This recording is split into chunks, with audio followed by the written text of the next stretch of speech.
We're really fortunate today to have a pioneer in shelter medicine helping guide us through COVID-19. And I'm really happy to introduce a colleague and friend who I have long admired, who is known to most of you as the shelter medicine director at the University of Wisconsin, Dr. Sandra Newbury. Welcome. Thank you for being with us today. Thanks, Catherine. I know that you have so little time and everybody in such demand for your wisdom and knowledge, and we're just really fortunate you're taking this opportunity to help dispel some myths for us and give us some guidance. And I think one of the things that's really come to light recently are, people have questions. They're worried about their pets, they're worried about their families, and so we're hoping that you could give us some insight and some really good advice on what needs to happen from your perspective. So if I were to become sick with COVID-19 and I have to be hospitalized, what happens to my pet? It's a great question. And what we're really hoping is that you asked that question before you got sick. And so what we're really hoping is that you'll make a plan for your pet now, so that you'll be able to answer that question for yourself. That you'll know exactly where your animal is going to go. And so even though plans don't always work out, but things will be so much better for your pet and everyone trying to help you and your pet if you can make those kinds of plans with a family or friends in advance. And so providing your animal service agencies with permission to enter the home is also really important as part of your plan. And so we'll talk about that. I know we have a few questions to answer, and we'll talk about that. But one really important thing to consider is that there is some evidence to suggest that you might be a source of infection for your cat, your ferret, or your dog. Even a little bit of evidence to suggest for your hamster. And so if you do start feeling sick, it's a good idea to stay separated from your pet, and that should be part of your plan.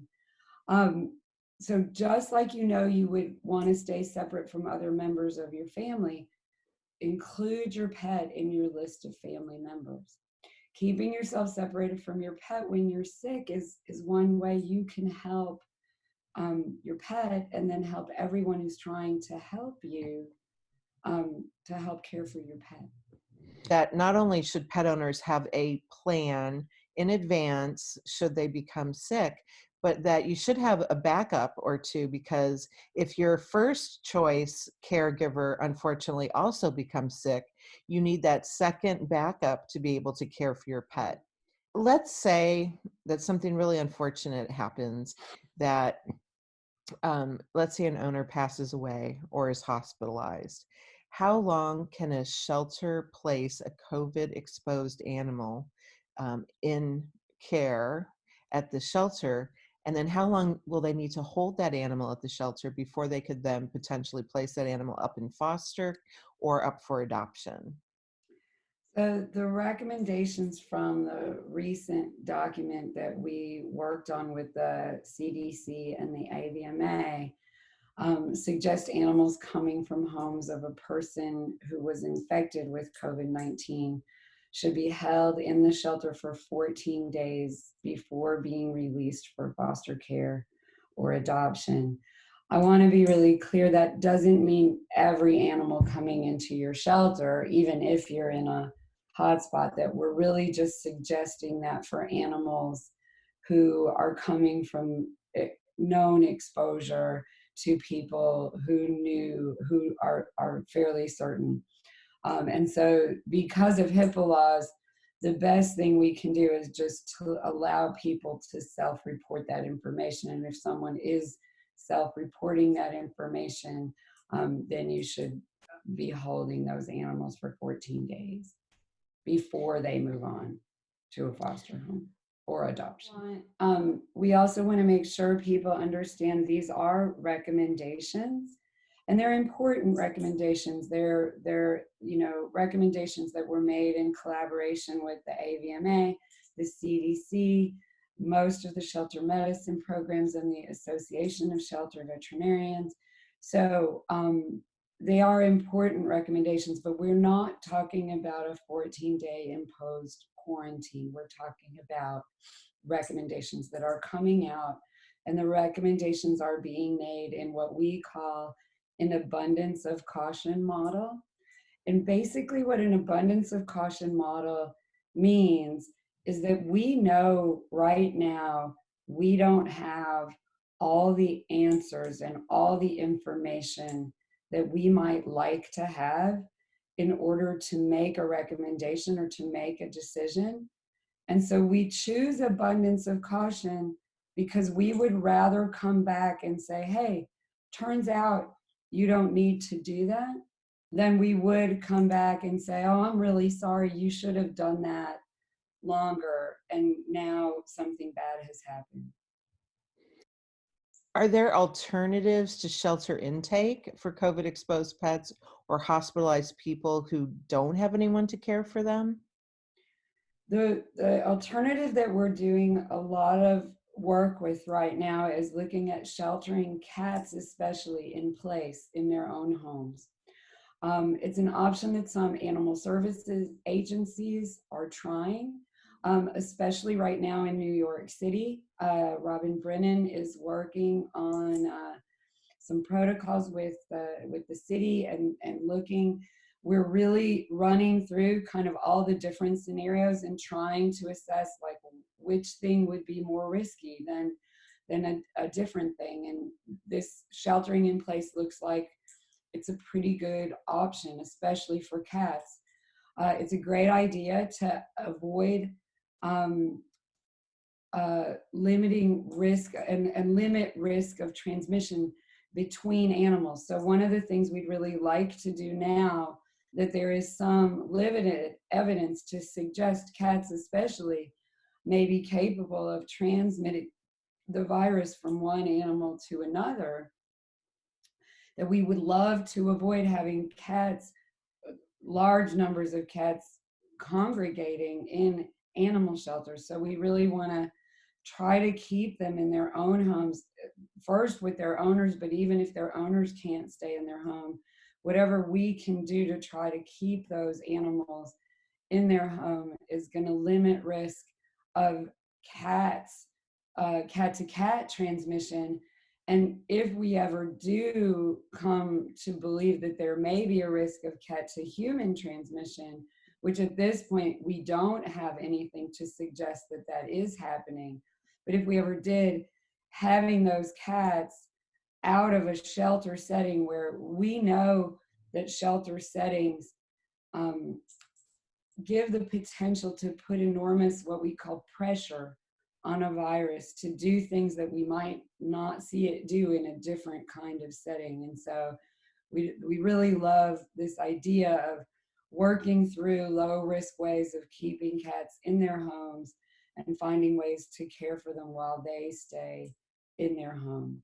So the other big thing that we're really pushing right now is to encourage all the groups in a community to plan ahead and work together to find the best alternative for shelter housing for animals who are coming from homes that are where there was exposure.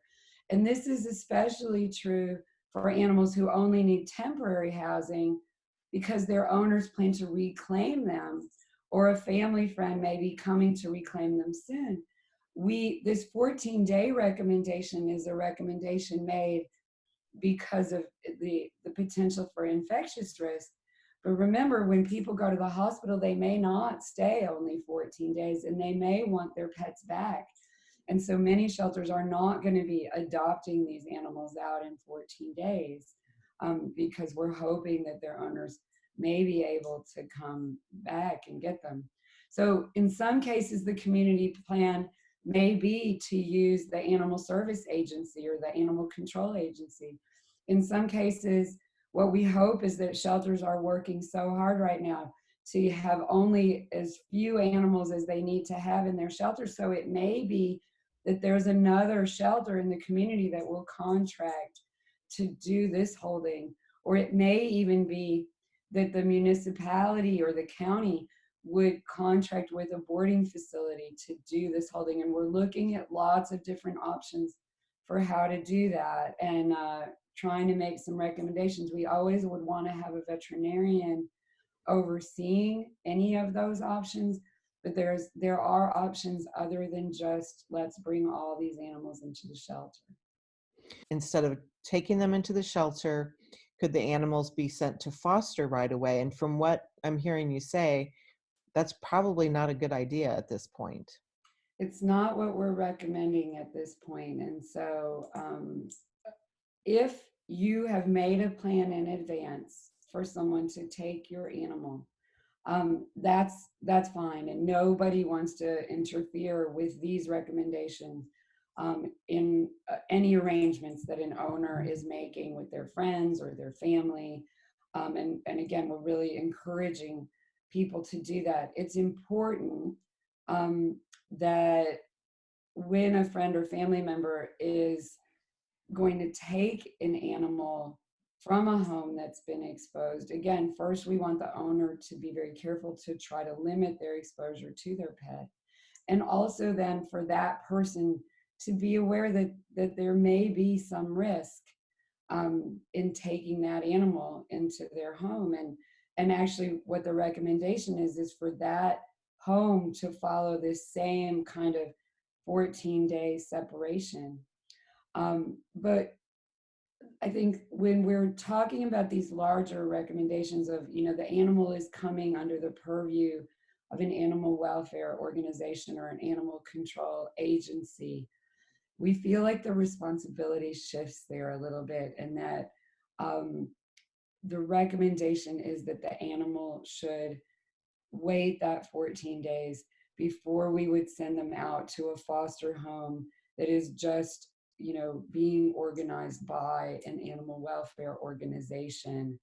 And so we're not recommending that shelters try to send the animals directly from the exposed home into a foster home. We're recommending that shelters take the animals and hold them for 14 days before they go to foster, so we can be sure that things are safe for the foster home. That abundance of caution model, it's not because we have evidence that this transmission will happen. It's just that because we don't know, we're suggesting this abundance of caution approach. If you are operating a shelter, rescue, municipal animal care and control facility, and one of your foster parent volunteers has an animal from your facility in their care at home, and that foster parent becomes sick, how do we handle that? It's another great question, and it has already happened in at least one shelter that I know of. And if a foster becomes sick with COVID-19, that person, just like we've been talking about, should limit contact with the animal, just as they would with members of their own family. And if the foster parent can no longer care for the animal, then the animal should return to the shelter and follow all these protocols that we've talked about for animals coming from exposed homes. If the foster parent or their family can continue to care for the pet, then the pet should stay in the home and then wait 14 days past the current definition of resolution of disease for the foster parent. And so that has changed. That definition has changed a little bit with humans. And so you have to find out whenever the human is being told that they are past the point of being infectious anymore, wait 14 days past that, and then take the animal back to the shelter or send it for adoption, or just allow it to continue to stay in that foster home. I'll add on to that one other question that we got just this morning was, what if an animal is left in a home? And this is a sad question, but when a person goes to the hospital, or if a person dies and the animal is left in the home without a person still in the home, and we don't know for a few days, how long does the animal need to be kept separate then? And so really what we're saying is from whenever the exposure stops for that animal, we want to go 14 days past that.